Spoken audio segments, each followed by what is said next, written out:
প্রিয় দ্বাদশ শ্রেণী ছাত্র ছাত্রী, তোমরা আর্টসের হিস্টোরিটা দেখতে পাচ্ছ। Topic wise question history. এই পিডিএফটা যারা নেবে অবশ্যই কমেন্টে মেসেজ করবে। তোমরা এই পিডিএফটা ফ্রিতে সংগ্রহ করতে পারবে এবং আমাদের কালকেও পিডিএফ 27শে জানুয়ারি দেবে। এই ভিডিওটা আমি 27শে জানুয়ারি আপলোড দেবো এবং ভিডিওটা তোমরা দেখতে হবে। অবশ্যই তোমরা চ্যানেলটাকে সাবস্ক্রাইব করে নেবে যাতে কালকের সঙ্গে পিডিএফগুলো সংগ্রহ করতে পারো। তোমরা দেখতে পাচ্ছ topic wise question bank with model question. কি আছে ইতিহাসে আমরা দেখে নেব। সিপাহী বিদ্রোহকে কেন সামন্তবাদী প্রক্রিয়া বলা হয়? তিনটে দেবে, যে কোনো তিনটে দেবে, ঠিক আছে? চারটে, হ্যাঁ 3টে দেবে। 4 নম্বর করে থাকবে 12 নম্বর। সিপাহী বিদ্রোহকে কেন প্রতিক্রিয়া বলা হয়? সিপাহী বিদ্রোহের ব্যর্থতার জন্য দায়ী 3টি কারণ লেখো। নবাব সলিমুল্লাহ কে ছিলেন? থিওডোর মরিসন কে ছিলেন?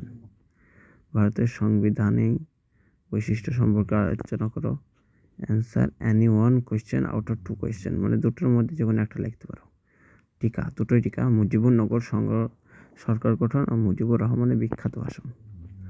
অ্যান্ড দেন নেক্সট,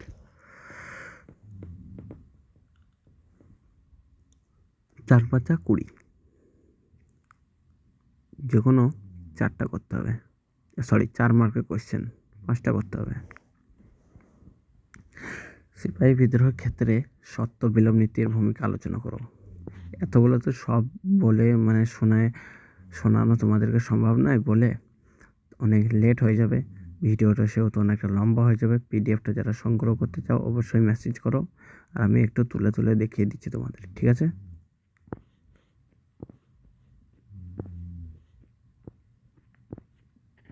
বত্রিশটা পেজ আছে।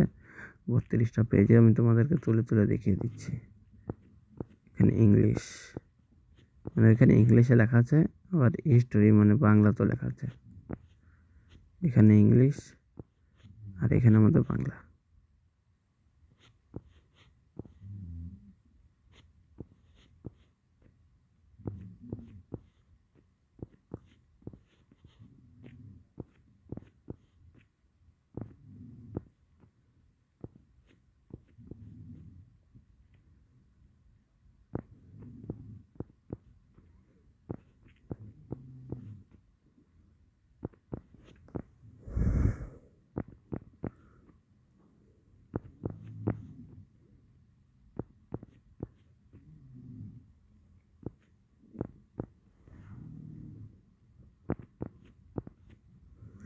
আই হোপ তোমরা সকলে বুঝতে পেরেছো, দেখতে পেরেছো এবং নেক্সট আর্টসের সব ভিডিওগুলো সংগ্রহ করতে চ্যানেলটাকে আমাদের সাবস্ক্রাইব করে নাও আর বন্ধুদের মাঝে শেয়ার করে দাও।